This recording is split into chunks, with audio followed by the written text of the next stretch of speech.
welcome. As you can maybe tell, I'm on my way to drive for Amazon, but as an independent contractor using my personal vehicle on the Amazon Flex platform. Yes, that person is speeding, but I'm going to the warehouse right now, 3-hour shift, and get this, if you're thinking about a side hustle doing Amazon Flex, is I already know how much money I'm gonna make. So that could be a good thing, that could be a bad thing. If there's delays, right, I already know how much money I'm gonna make in those 3 hours. We're gonna go over that, don't worry. All the numbers at the end of the video here. But what I don't know, surprisingly, and this happens every time, this is just how they do it, is how many packages I'm going to be delivering. And then number two, where in my entire marketplace I'm going to be delivering to. It's kind of crazy. That's just how they do it. You don't know where you're gonna deliver to until you get to the warehouse. Again, is where I'm going. So join me on this video. Let's find out together, where am I? I'm driving in Pittsburgh, Pennsylvania, by the way. Welcome.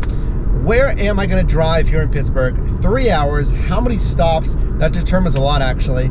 And hopefully not any problems. Hopefully not any problems. Don't worry, if there's any problems, delays, customer issues, access issues, etc., I will let you know. So join me. Let's find out together. Let's start this shift. All right, and I'm at the warehouse. You should be able to see it behind me here. So you do an ID check, you take the selfie, they verify the identity, and look at this. It just says check in at 2:45. It's 2:41 right now, so check in 15 minutes early, up to 5 minutes after the shift. My shift again, 3 p.m. Something I've noticed really recently, yeah, since I've been doing this here in Pittsburgh. I didn't notice this years ago.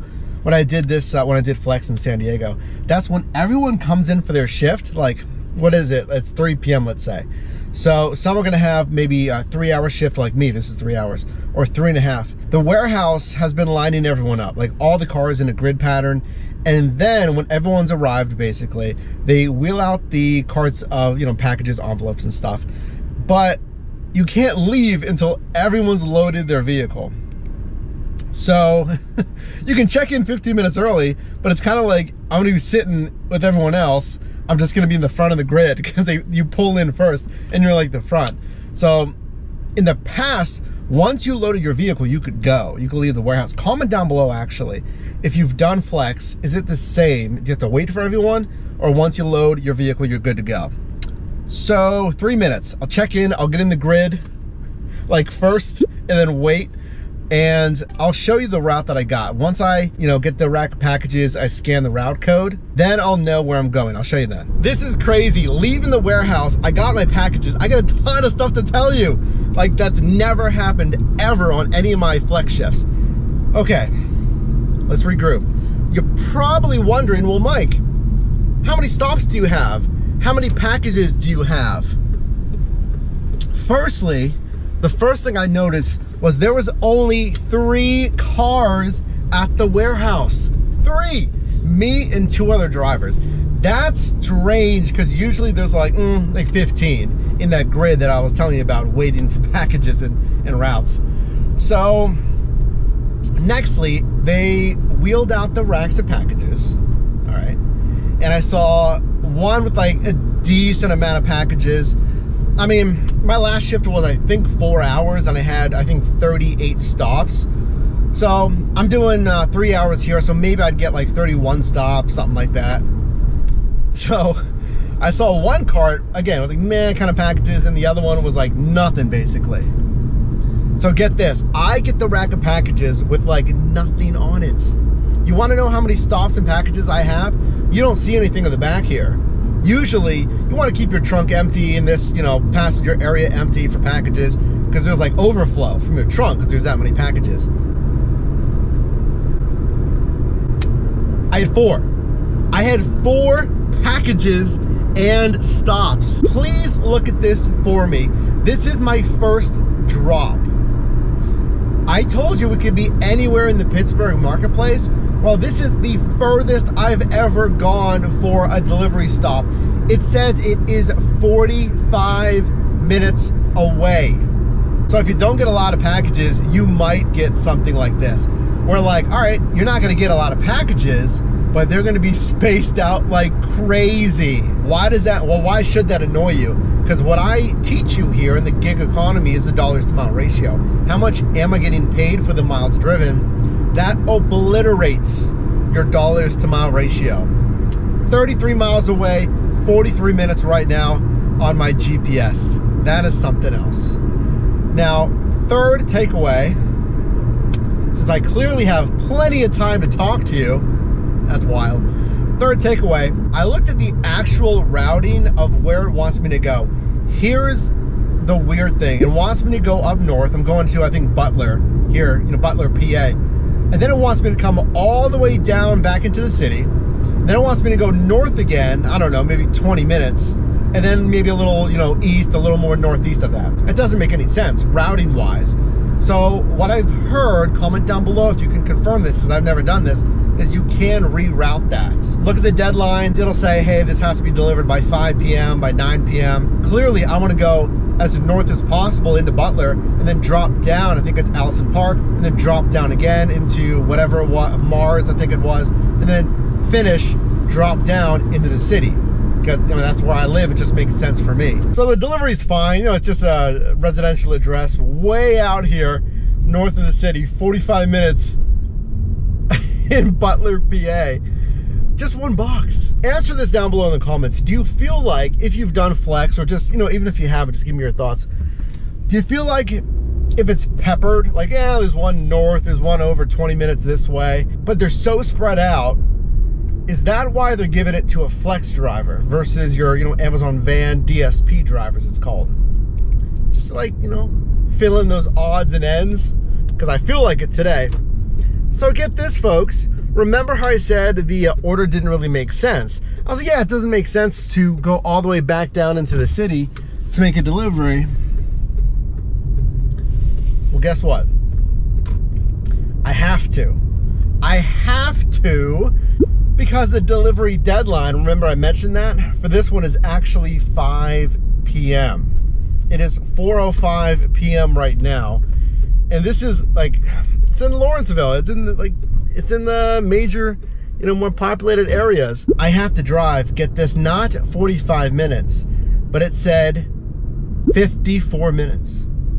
54 minutes, because I gotta go all the way south, 31 miles. Remember, I have to deliver this one at 5 p.m. That's the deadline. It says I'm gonna get there at 4:56 p.m. So what happens if I deliver it after 5 p.m.? I'm still gonna have to find parking. Look at the delivery notes. It's a large apartment complex. There's actually a parcel room. That's where they say to deliver it to. But if I deliver it late, it's gonna hit my profile.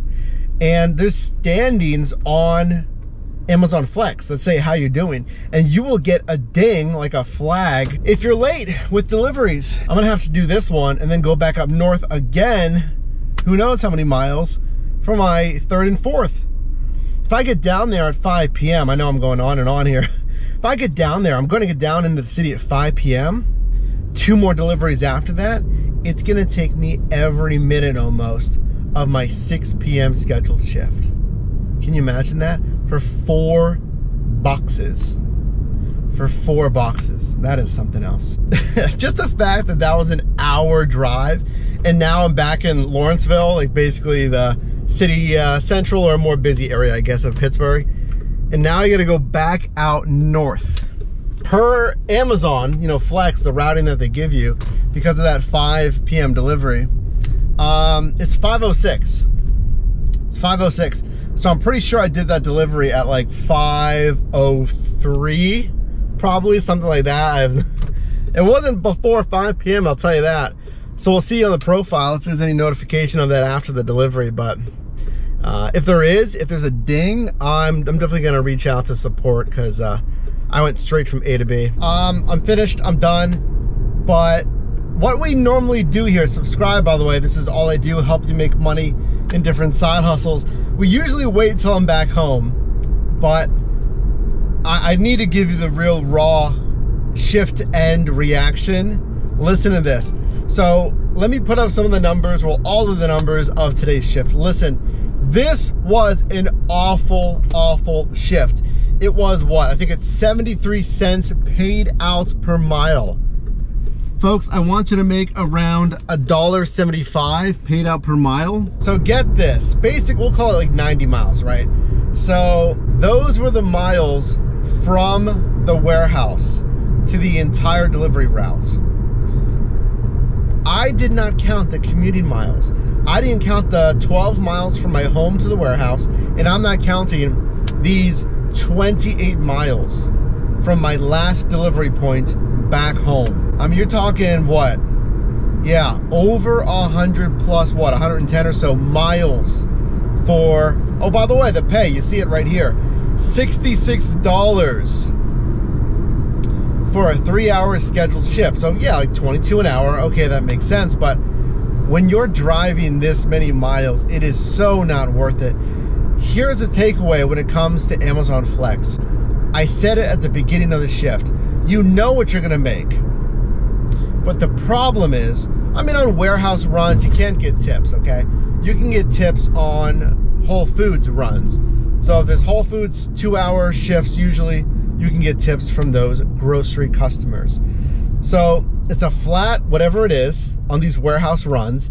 And I had no idea that I was gonna deliver this far. You can't really change it, or, I mean, you can't whenever you're at the warehouse if you don't like your route. I mean, you can try and complain, but doing so can get your account deactivated, especially if you try that more than once. Getting a run this far away, 90 business miles, before even the commuting miles, 73 cents, it is absolutely not worth it. Now, I've done this, multiple shifts here in Pittsburgh. I've done this back in San Diego when I was living there.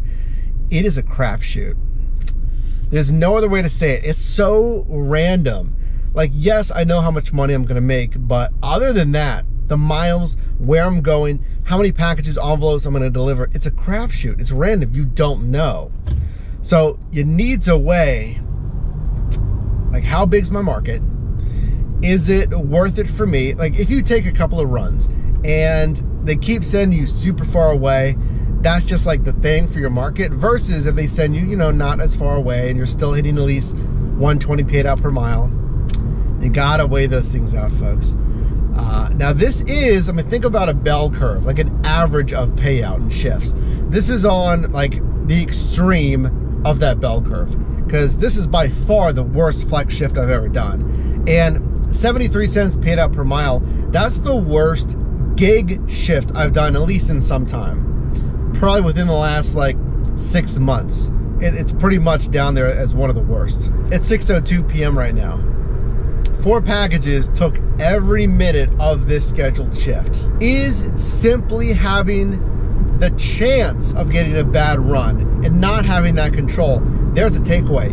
Not having a lot of control with much, other than the shifts that you sign up for, is that a deal breaker for you? Or do you not mind the occasional like bad shift because you want to try it and it makes sense? Comment down below, subscribe, drop a like. If you feel my pain right now, can you do that? Can you drop a like if you feel my pain on this shift? Thank you. And hey, you can also click or tap the screen here for my newest video, as well as a video recommended for you, and I'll see you in the next one.